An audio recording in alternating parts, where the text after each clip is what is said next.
오늘 오후도 할렐루야가 나옵니다. 할렐루야.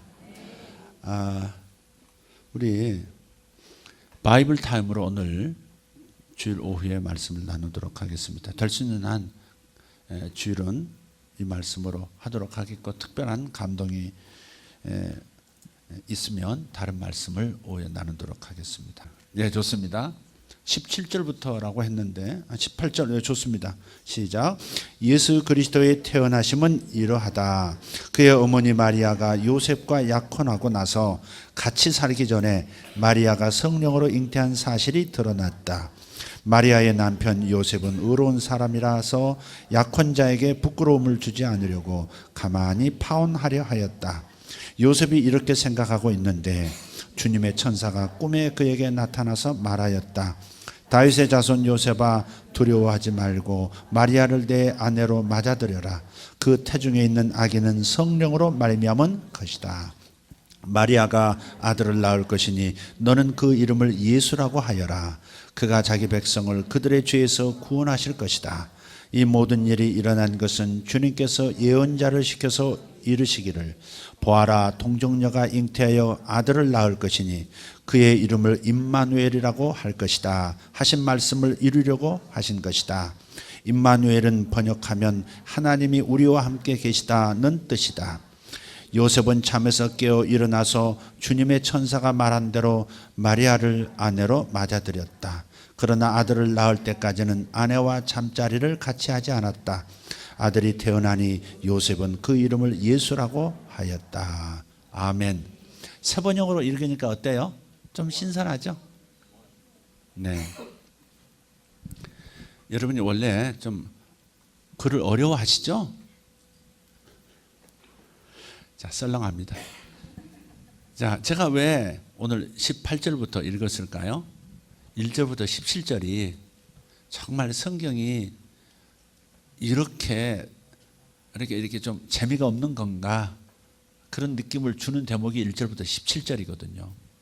그죠? 네.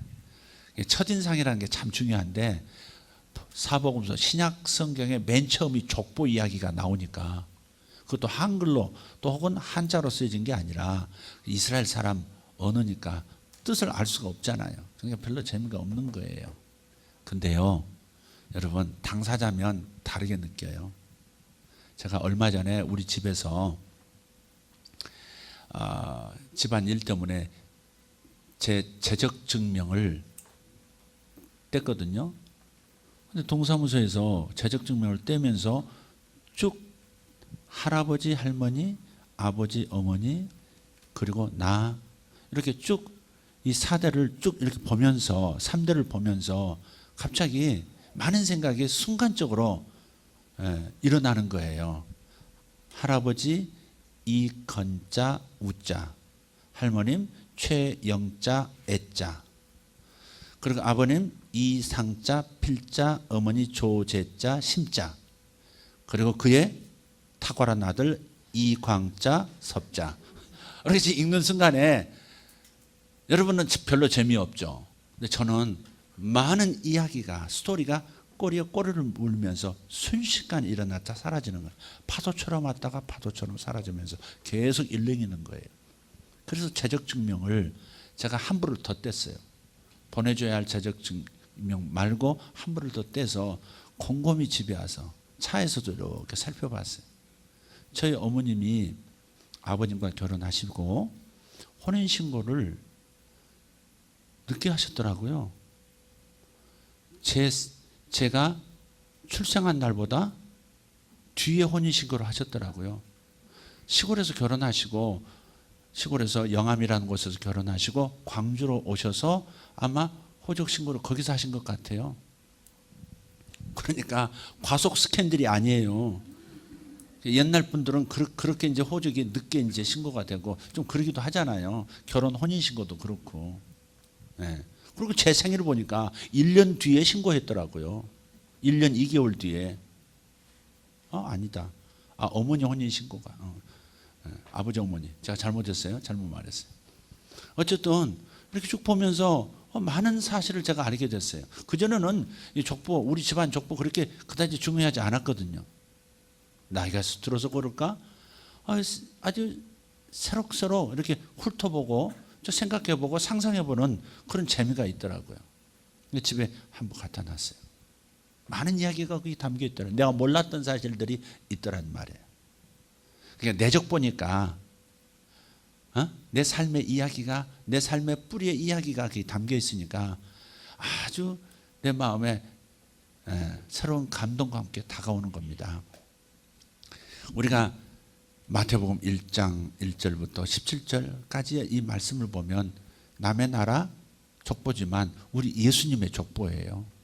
예수님의 족보라는 생각을 하면서 이스라엘 사람이라면 이 아브라함부터 시작되는 이 예수 그리스도의 계보에 대해서 조금은 더 좀 진지하고 재미있게 읽을 수 있지 않을까 싶어요.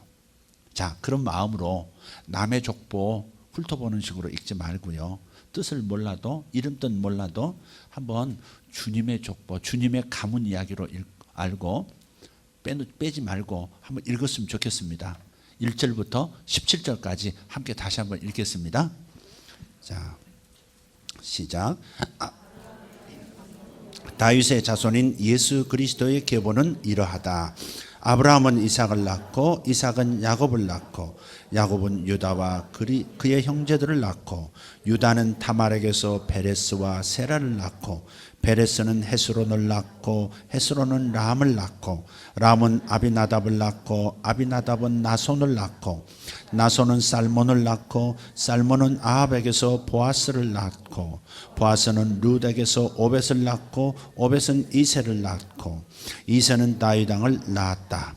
다윗은 우리아의 아내였던 이에게서 솔로몬을 낳고 솔로몬은 르호보암을 낳고 르호보암은 아비야를 낳고 아비야는 아삽을 낳고 아삽은 여호사밧을 낳고 여호사밧은 요람을 낳고 요람은 우시아를 낳고 우시아는 요담을 낳고 요담은 아하스를 낳고 아하스는 히스기야를 낳고 히스기야는 므낫세를 낳고 므낫세는 아모스를 낳고 아모스는 요시아를 낳고 예루살렘 주민이 바벨론으로 끌려갈 무렵에 요시아는 여고냐와 그의 형제들을 낳았다.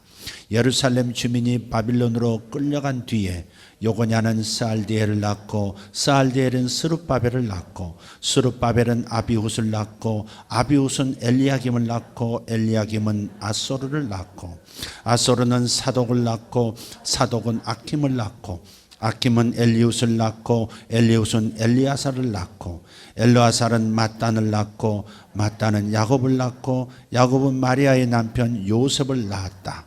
마리아에게서 그리스도라고 하는 예수가 태어나셨다.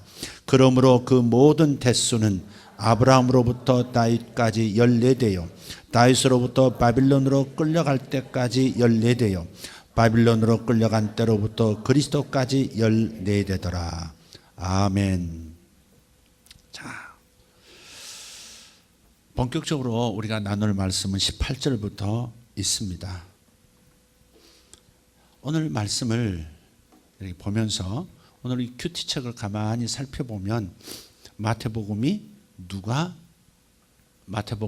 기록했는지 또 언제 기록했는지 그리고 기록의 의도, 목적은 무엇인지 이렇게 박스 안에 있습니다. 이런 것도 한번 읽어보시고요. 그 다음 뒤로 넘겨서 보시면 오늘 말씀 가운데 와닿는 한 구절을 찾아 종일 묵상하고 암기해 봅시다. 이랬습니다. 여러분이 이것만 충실하게 할 수 있어도 큰 소득이 될 겁니다. 여러분 생각을 흘러가는 대로 놔둬서는 안 된다고 믿습니다. 생각이 여러분을 끌고 가지 못하도록 여러분이 하나님의 생각을 붙잡고 내 생각이 하나님의 생각에 붙들려 가도록 만들어야 합니다. 바람이 크게 부는데 지지대를 받쳐주지 않으면 고추나무는 다 넘어집니다. 여러분 일정 수준으로 고추가 이렇게 자라나면 그 대 옆에 이런 쇠막대기 혹은 나무 막대기를 세워서 밴드로 묶어 쇠막대기를 지지대 삼아 넘어지지 않도록 붙들어줘야 합니다. 우리의 생각도 이리 흐르는 저리 흐르는 바람 따라 생각이 흘러가도록 떠내려가도록 해서는 안 됩니다. 그러면 발전이 없습니다. 그래서 오직 하나님의 생각이 여러분의 심령 속에 깊이 박히도록, 여러분의 의식화가 되도록, 하나님의 말씀을 여러분의 의식이 되도록 집중해서 반복해서 묵상하는 시간을 갖는다면 틀림없습니다. 1년이면 여러분 딴 사람 되어 있을 겁니다. 요 박스 안에 단 한 구절, 정말 가슴에 닿는 한 구절을 꼭 집어 적어 놓고 하루 종일 그 말씀을 되새김질 하듯이, 소가 계속 염소가 되새김질 하듯이 한번 해보십시오. 씹으면 씹을수록 하나님의 말씀은 정말 깊은 하나님의 임재로 우리를 이끌어 줍니다.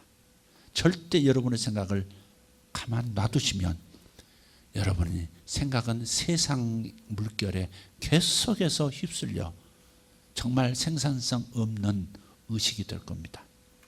하나님의 말씀은 하나님의 생각입니다. 하나님의 의식을 여러분 의식에 심어서 여러분이 신의 아들, 하나님의 아들의 의식으로 의식화되어지기를 축복합니다. 할렐루야. 그리고 그 마지막 박스에 보면은 괄호 넣기로 이렇게 다시 한번 말씀 중에서 새겨야 할 말씀들을 적음으로써 하나님의 말씀이 더 깊이 박히도록 도와주고 있습니다. 자, 이렇게 간단한 큐티니까 여러분이 그렇다고 해서 결코 가볍지 않은 방식이니까 그대로 한번 해보시기를 바랍니다. 저는 이렇게 적었습니다. 오늘 말씀 가운데 마음에 와닿는 한 구절 찾아서 종일 묵상하고 암기해 봅시다 했을 때 저는 이 구절을 선택했습니다. 보아라, 동정녀가 잉태하여 아들을 낳을 것이니 그의 이름을 임마누엘이라고 할 것이다 하신 말씀을 이루려고 하신 것이다. 임마누엘은 번역하면 하나님이 우리와 함께 계시다는 뜻이다. 이 괄호 안에 든 부분을 저는 선택했습니다. 제일 중요합니다. 그리고 2017년도 우리 교회와 여러분 삶 속에, 여러분 영혼 속에 현실로 태어나도록 기대하고 있는 바로 오늘 주제의 말씀, 올해의 주제의 말씀, 하나님께 가까이 함이 내게 복이라 하는 말씀과 한 쌍을 이루는 말씀입니다. 여러분, 하나님은 이렇게 말씀하셨습니다. 하나님이 우리와 함께 하시는 것이 복인데, 아멘. 존 웨슬레, 감리교의 창시자였던 요한 웨슬레가 마지막 90세에 그 사역의 길을 마치고 침상에서 자식들이 지켜보는데 세상을 떠납니다. 하나님 품으로 돌아갑니다. 그런데 자기를 좀 세워달라고 그 마지막 힘을 몰아서 앉아 이렇게 유언을 남깁니다. 마지막 말을, 가장 좋은 것은 하나님이 우리와 함께 계시는 것이다, 그런 거예요. 요한 웨슬레의 마지막 말입니다. 그리고 누웠습니다. 그리고 다시 한번 일으켜달라는 거예요. 그리고 숨을 몰아쉬고 온 마지막 힘을 짜내듯이 그렇게 힘겹지만은 한마디 다시 내뱉습니다. 우리에게 가장 좋은 것은 하나님이 우리와 함께 계시는 것이다. 그 말을 하고 숨을 거둡니다. 와, 감리교의 정말 다시는 태어날 수 없는 그 위대한 하나님의 종인데 그분이 마지막 남긴 말씀이 하나님이 우리와 함께 하시는 것이 가장 좋은 것이다 라고 자녀들에게 유산처럼 유언을 남긴 겁니다. 그의 말은 우리의 가슴을 칩니다. 우리는 이 말씀을 늘 읽기 때문에 생생한 느낌을 안 가질 수 있습니다만은 요한 웨슬레를 빌어서 다시 이 말씀의 중요성을 여러분에게 소개하고 싶습니다. 하나님이 우리와 함께 하시는 것이 우리에게 최고의 선물이요 최고의 복입니다. 안 그렇습니까? 그런데 하나님께서 우리와 함께 하실 수 있는, 함께 하시게 하는 길은 뭐냐? 그것은 우리가 하나님을 가까이 하려고 해야 한다는 겁니다. 하나님을 가까이 하는 자를 나는 만날 것이다 그랬어요. 나를 찾는 자를 내가 만날 것이다. 아멘. 하나님이 나와 함께 하시는 것은 실제 능력으로 풍성한 은혜로 함께 하시는 그 함께 하심은 반드시 내 쪽에서 하나님을 갈망해야 한다는 겁니다. 하나님을 가까이 하려고 내가 해야 한다는 겁니다. 말씀을 통해서, 예배를 통해서 하나님을 가까이 하려고, 묵상을 통해서 가까이 하려고, 찬양과 경배를 통해서 하나님을 가까이 하려고 애쓰셔야 합니다. 가만히 찬송하는 걸 보면 어떨 때는 자기가 익숙한 찬양에는 집중하기도 하다가 익숙하지 않으면 이렇게 생각이 끊어지는 것 같아요. 이렇게 말이 통할 때 전파 방해 때문에 툭툭 끊어지듯이 그런 느낌을 이렇게 봅니다. 그런 현상을 봅니다. 그런데 그런 필름이 끊어지는 것 같은, 은혜가 이렇게 끊어지는 것 같은 상황이 와도 계속해서 하나님을 집중하고 가사에 집중해서 가사의 현실로 들어가시려고 애써야 합니다. 가사를 이렇게 보며 찬양하시면서 그것을 거룩한 상상력을 통해서 그림으로, 그 현실로 자꾸 들어가려고 하면 주님의 임재가 훨씬 더 가까이 빠른 속도로 내 안에 들어오고 나는 하나님의 임재로 가득 차오르게 되는 겁니다.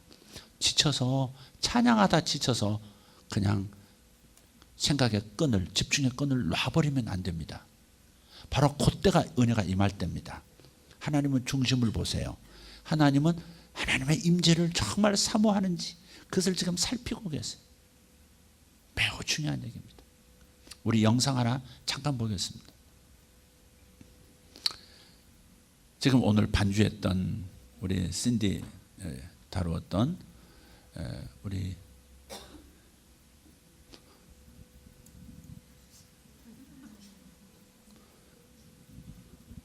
크게 얘기해 봐요. 무슨 주은이에요? 이주은. 이주은 자매 오늘 내일 해요. 만삭입니다 지금. 임마누엘이라 하리라. 만삭입니다 지금. 어디 갔어요 지금? 아 저기 앉아있네. 저번 금요일 수요일인가 열리고 있다 막 그랬었거든요. 여성들만 아는 용어 열리고 있다. 그런데 지금 열리다가 다시 닫혔는지 지금 오늘 와서 또 마지막까지 이렇게 섬기고 있어요. 얼마나 감사해요. 우리 영상 한번 보도록 하겠습니다. 사진입니까? 동영상 아니었던가요? 동영상인데요. 동영상을 하라고 했는데. 자, 얘가 누구냐면 전번에 2달 먼저 태어난 권인숙 자매의 아들입니다. 지금 인큐베이터에서 바로 이번 주간에 나왔답니다. 아직 말랐죠. 그러니까 조산을 하다 보니까 10년 만에 가진 아이거든요. 참 가진 아이입니다. 지금 이게 얼마나 귀해요. 네. 저분이 예수님은 아닙니다. 임마누엘. 자, 그래서 여러분 우리 삶 속에서 하나님이 가까이 해 주실 수 있도록, 함께 해 주실 수 있도록, 능력을 나타내 주시도록 사모해야 합니다. 사모한 만큼 받습니다. 하나님의 임재가 우리의 양식입니다. 성경을 통해서 하나님의 임재를 맛보는 겁니다. 문자가 아닙니다. 하나님의 임재를 느낄 때까지 말씀을 추구해 들어가고 하나님의 임재를 느낄 때까지, 하나님이 나타나 주실 때까지 계속해서 찬양해야 하는 겁니다. 그러니 도중에 찬양하다가 생각의 끈을 놔버리지 말고 마음의 끈을 놓쳐버리지 말고 하나님의 임재하심이 느껴질 때까지 치고 들어오셔야 예배의 참맛을 알게 됩니다. 임재의 맛을 알게 되는 거예요. 그걸 아는 분들은 계속 치고 나오는데 어떤 분들은 그냥 30분 찬양이 길어 보이는 겁니다. 여러분 그냥 여러분을 하는 게 아닙니다. 최하 30분은 계속 그분 앞에 마음을 계속 들임으로써 하나님을 찾을 때 하나님은 드디어 내 중심을 보시고 임하시기 시작하는 겁니다. 그럴 때 여러분의 삶에 돌파가 일어나는 거죠. 하나님의 선하심이 나타나기 시작하고 하나님의 이름의 권능이 나타나기 시작하고 내가 가까이 있다고 신호를 보내기 시작하세요. 여러분 하나님이 오늘 아침 예배에 함께 하셨다고 하는 증거들이 있다면 보내달라고 했습니다. 한 분이 얘기하시는 거예요.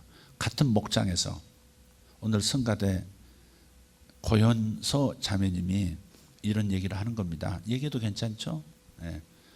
이건 자, 앉아있는데 저쪽에 앉아있던 김선희 집사님께서 아니, 신랑이? 그 신랑 성함이?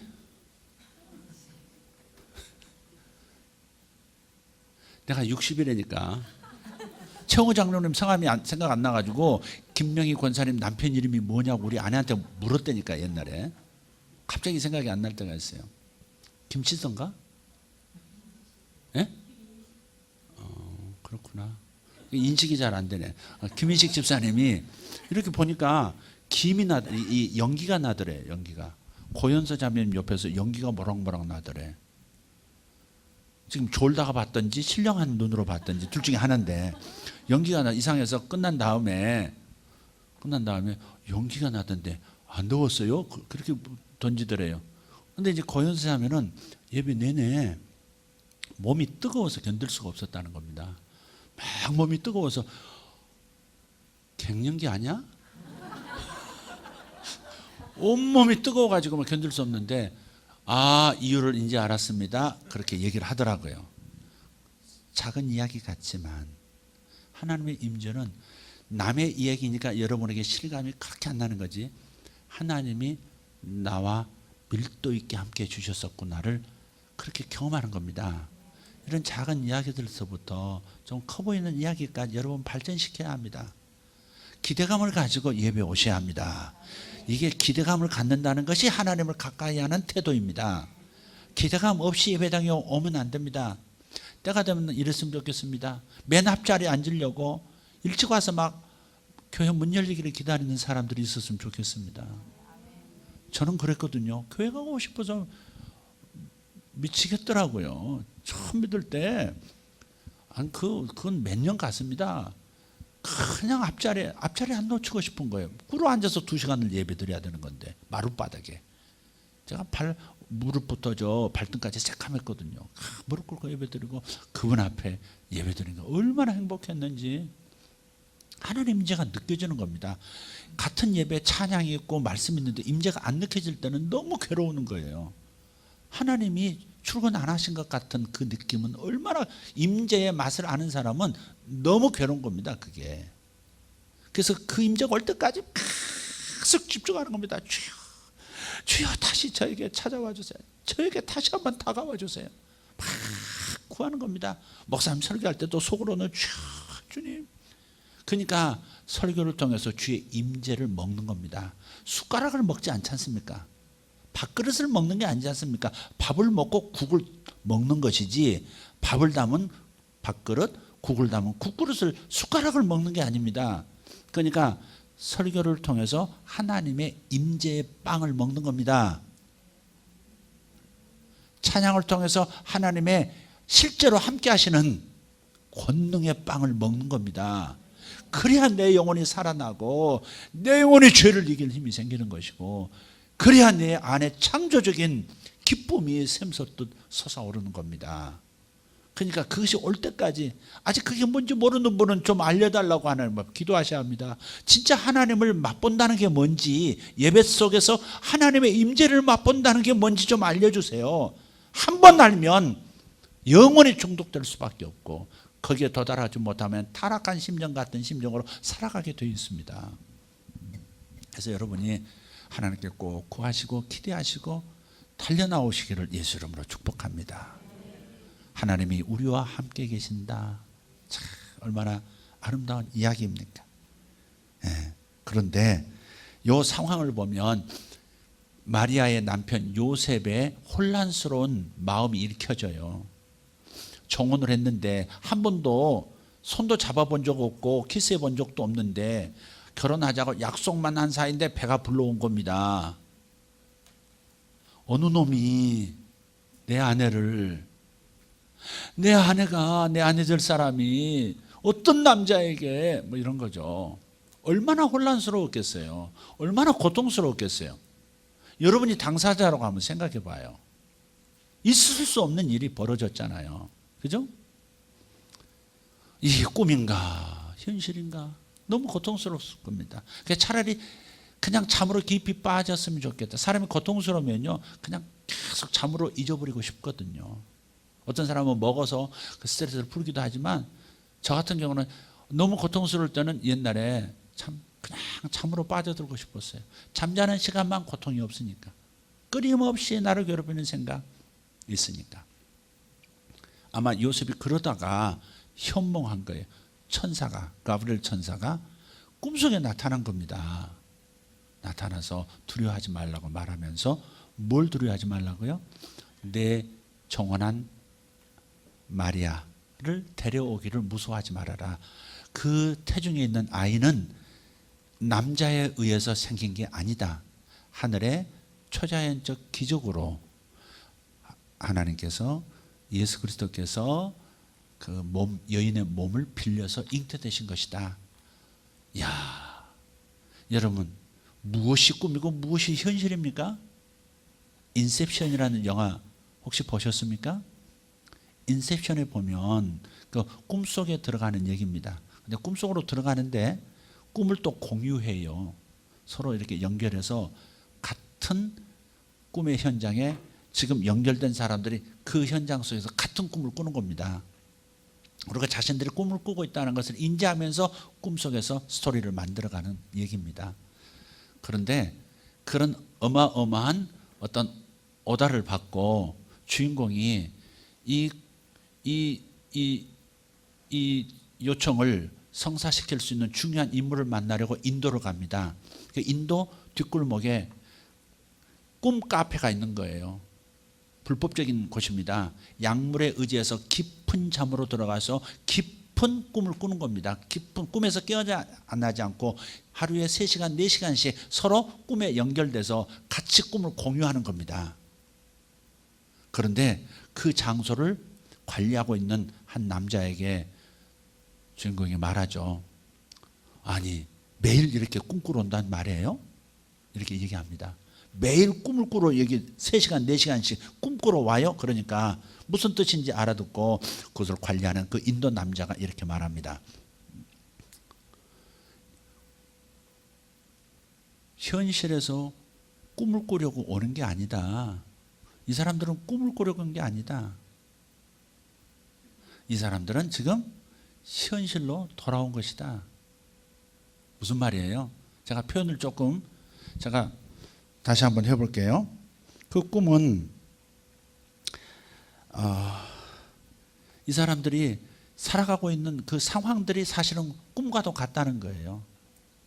그래서 이 사람들은 이 꿈과도 같은 이 세상 속에서 진짜 현실로 들어오고 싶어서 꿈을 꾼다는 겁니다.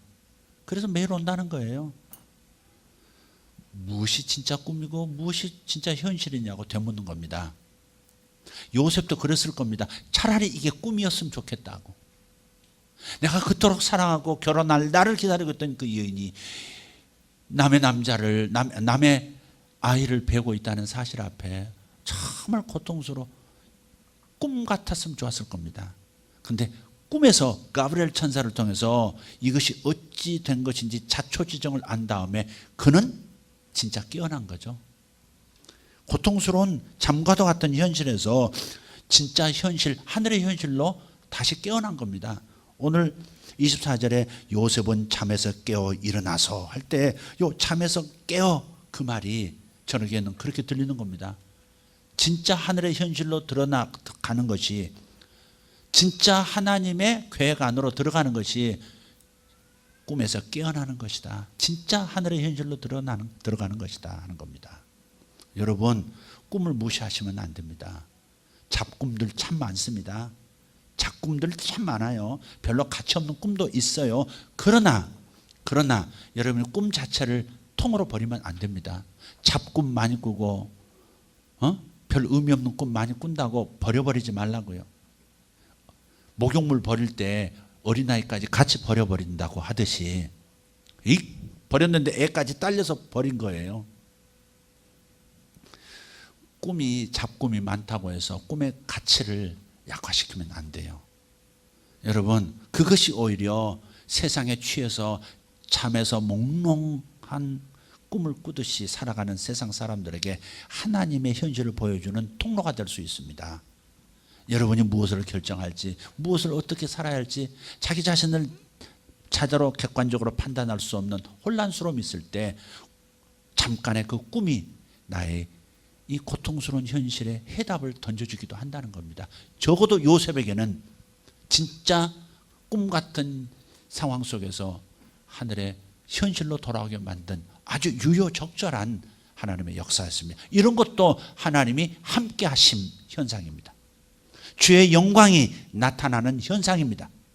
주의 영광이 천사를 통해서 나타났지만, 꿈을 통해서 나타났지만 요셉의 인생이 달라졌단 말이에요. 메시아를 길러내는 양부가 되는 축복을 얻은 놀라운 사건 아닙니까?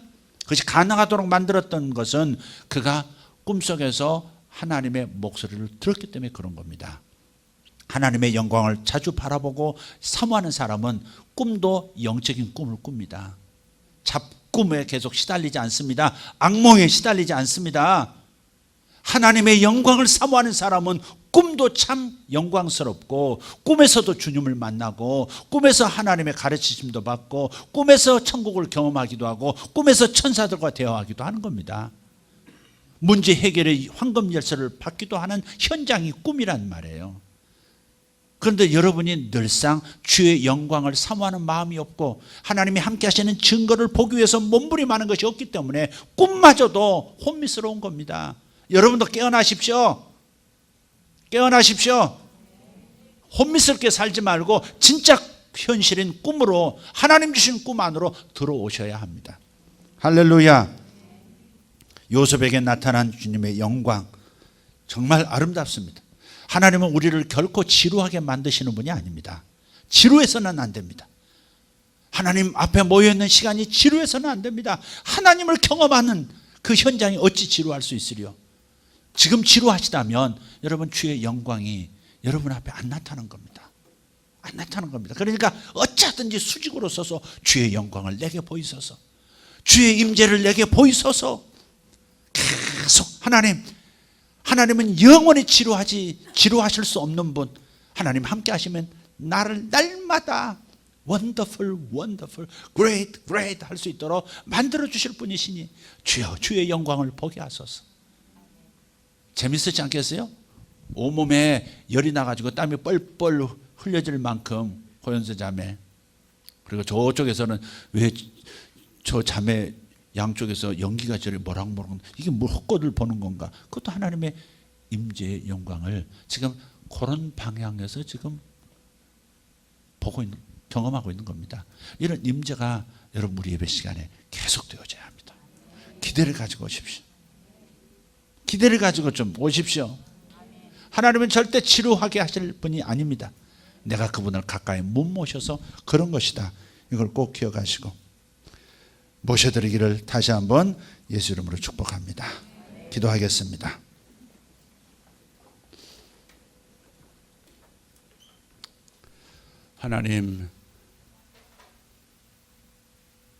하나님과 더 깊이 사귐을 갖는 우리 성도들 되기를 원합니다.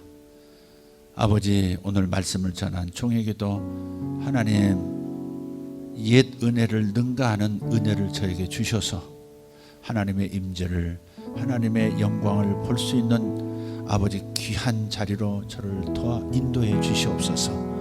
우리 성도들도 아버지 예배당에 모였을 때 하나님의 임재를 강력하게 경험하게 하시고 하나님께서 돌파를 일으키시는 것을 꼭 경험하게 하시고 그 에너지를, 그 하나님의 함께 하심을 가정의 사업장에 몰고 가 위대한 하나님의 역사하심, 하나님의 열어버리심, 하나님의 복주심을 경험하게 하여 주옵소서. 하나님의 임재만을, 하나님의 영광만을 사모하는 우리 교회, 우리 성도들 되어지게 하여 주시옵소서. 주님 감사합니다. 오늘 이 유아실에 있는 하나님의 딸들, 아들들, 아버지 저 영아실에 있는 하나님의 자녀들 가운데 임하여 주시옵소서. 본당에 있어 예배하고 있는 아버지 하나님 모든 하나님의 아들, 딸들에게 주여 나타나 주시옵소서. 과거에 우리 교회에 하나님께서 재밌는 일들을 일으키셨던 것이 기억납니다. 매주 매 예배 때마다 이상하게 치아가 변하고 금으로 변하는 역사가 있었고 여러 가지 기적들이 일어났습니다. 다시 한번 우리를 깨워 주시옵소서. 우리가 하늘 현실에 들어와 있는 것을 눈을 떠서 보게 하여 주시옵고 천사들이 함께하고 있는 것을 보게 하시옵고 아버지 하나님 임재하신 것을 우리가 현실 속에서 몸에서 내 삶 속에서 경험하도록 기름 부어 주시옵소서. 다 같이 일어나셔서 기도하겠습니다. 주님 더 임하소서. 주님 강한 밀도로 내게 임하여 주시옵소서. 아버지 우리 교회에 강한 밀도로 임하여 주시옵소서. 하늘의 공기로 가득하게 하여 주시옵소서. 변화가 일어나게 하여 주시옵소서. 모든 어둠이 떠나게 하시고 모든 지루함이 떠나게 하시고 모든 아픔이 떠나게 하시고 할렐루야. 하나님의 부어주심 하나님의 막 부어주심이 일어나게 하여 주시옵소서. 지금 받을지어다 지금 받을지어다. 예수 그리스도의 임재하심을 성령의 임재하심을 지금 받을지어다. 주님 감사합니다. 영혼에 부어주십시오. 마음에 부어주십시오. 육체에 부어주십시오. 저들의 체정에도 부어주십시오. 아버지 모든 선한 것을 저들에게 주십시오. 주의 영광을 사모합니다. 오직 주님만을 바라봅니다. 오직 주님만을 바라봅니다.